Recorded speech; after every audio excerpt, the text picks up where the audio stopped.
सोचिए, क्या कोई खड़ी हुई चीज जैसे कि एक ट्रक किसी जानलेवा एक्सीडेंट का कारण बन सकती है? सुनने में थोड़ा अजीब लगता है ना? लेकिन आज हम एक ऐसे ही केस के बारे में बात करने वाले हैं जिसमें एक नौजवान की मौत ने एक 8 साल लंबी कानूनी लड़ाई को जन्म दे दिया। चलिए इस पूरे मामले को समझते हैं। तो सवाल यही है कि अगर एक चलती हुई गाड़ी किसी खड़ी हुई गाड़ी से टकरा जाए तो गलती किसकी मानी जाएगी? क्या हमेशा टक्कर मारने वाले की ही गलती होती है, या कभी-कभी सिर्फ गलत जगह पर खड़ा होना भी एक बहुत बड़ी लापरवाही हो सकती है? आइए इस कानूनी पहेली को सुलझाते हैं। किसी भी नतीजे पर पहुंचने से पहले ये जानना जरूरी है कि आखिर उस रात हुआ क्या था। चलिए इस हादसे से जुड़े तथ्यों पर एक नजर डालते हैं। तो देखिए, 27 मई 2017 की रात थी, करीब 9 बजे का वक्त। एक 25 साल का नौजवान मनीष कुमार अपनी बाइक पर था और उसकी टक्कर एक पार्क किए हुए ट्रक से हो गई। उसे फौरन अस्पताल ले जाया गया, पहले एक फिर दूसरे अस्पताल, लेकिन अगले ही दिन उसकी दुखद मौत हो गई। 24 घंटे के अंदर ही एक जिंदगी खत्म हो गई और यहीं से शुरू हुई एक लंबी कानूनी लड़ाई। ये जो आप देख रहे हैं, ये पुलिस का बनाया हुआ घटस्थल का नक्शा है, जिसे साइट प्लान कहते हैं। और ये इस केस का शायद सबसे अहम सबूत है। क्यों? क्योंकि इसमें पुलिस ने साफ साफ लिखा है कि मोटरसाइकिल गलत तरीके से पार्क किए गए ट्रक से टकराई। यहीं से सारा मामला दिलचस्प हो जाता है। अब बात करते हैं केस के पहले फैसले की, जो निचली अदालत से आया। और सच कहूं तो ये फैसला ऐसा था जिसने सबको हैरान कर दिया, क्योंकि ये सबूतों से बिल्कुल ही अलग लग रहा था। और ये था वो चौंकाने वाला फैसला। निचली अदालत यानी ट्रिब्यूनल ने साफ कह दिया कि ट्रक ड्राइवर की कोई गलती नहीं थी। सारी गलती मरने वाले की थी, क्योंकि उसी ने पीछे से टक्कर मारी थी। मतलब ट्रक ड्राइवर को पूरी तरह से क्लीन चिट दे दी गई। अब देखिए, कानून में मुआवजे के लिए 2 तरह के क्लेम होते हैं। एक में आपको साबित करना होता है कि सामने वाले की गलती थी, तब ज्यादा मुआवजा मिलता है। दूसरे में गलती साबित करने की जरूरत नहीं होती, लेकिन मुआवजा भी एक तय फॉर्मूले से कम मिलता है। क्योंकि अदालत ने ट्रक ड्राइवर को दोषी नहीं माना, तो ये केस बिना दोष वाली कैटेगरी में चला गया, जिसका सीधा मतलब था परिवार को बहुत कम मुआवजा मिलेगा। पर कहानी अभी खत्म नहीं हुई थी। इस फैसले से न तो पीड़ित का परिवार खुश था और न ही इंश्योरेंस कंपनी। तो दोनों ही इस मामले को लेकर हाईकोर्ट पहुंच गए, लेकिन दोनों की वजहें बिल्कुल अलग अलग थीं। तो अब हाईकोर्ट के सामने 2 अपीलें थीं।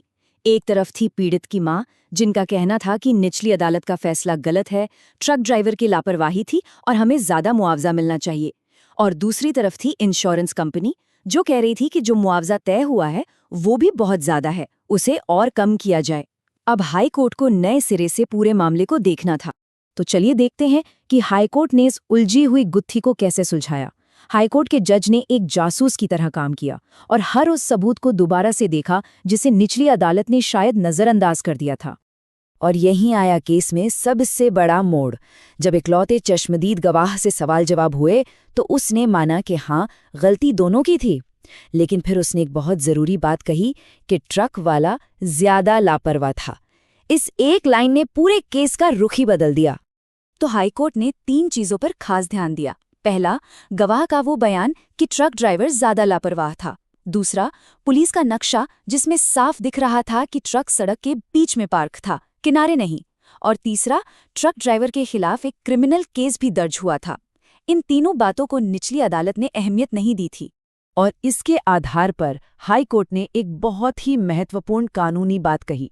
उन्होंने कहा कि गलत तरीके से या गलत जगह पर गाड़ी पार्क करना अपने आप में एक लापरवाही है।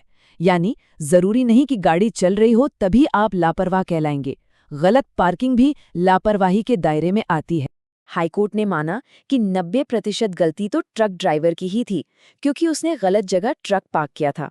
लेकिन 10% गलती मोटरसाइकिल सवार की भी थी, क्योंकि रात के समय उसे भी थोड़ा और सावधान रहना चाहिए था।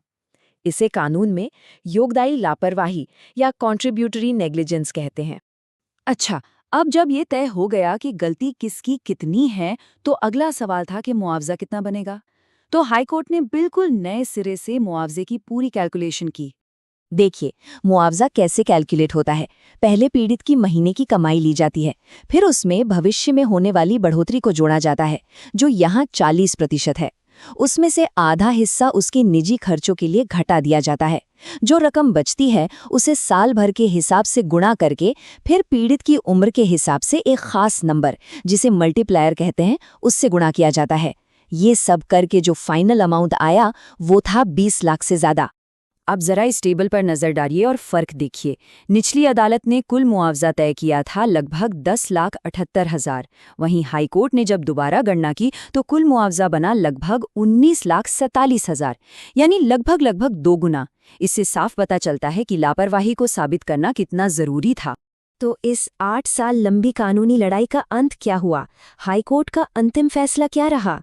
हाईकोर्ट ने पीड़ित के परिवार को मिलने वाले मुआवजे में 8,69,000 रुपए से भी ज्यादा की बढ़ोतरी कर दी। ये उस माँ के लिए न्याय की एक बहुत बड़ी जीत थी, जो इतने सालों से अपने बेटे के लिए लड़ रही थी। तो ये केस हमें एक बहुत बड़े सवाल पर सोचने के लिए मजबूर करता है। आखिर सड़क पर जिम्मेदारी किसकी है? क्या सिर्फ चलने वाले की, या फिर उसकी भी जो गलत जगह पर खड़ा है? ये केस हमें सिखाता है कि न्याय हमेशा उतना सीधा नहीं होता जितना पहली नज़र में लगता है, और सच तक पहुंचने के लिए हर सबूत की गहराई से पड़ताल करना बहुत जरूरी है।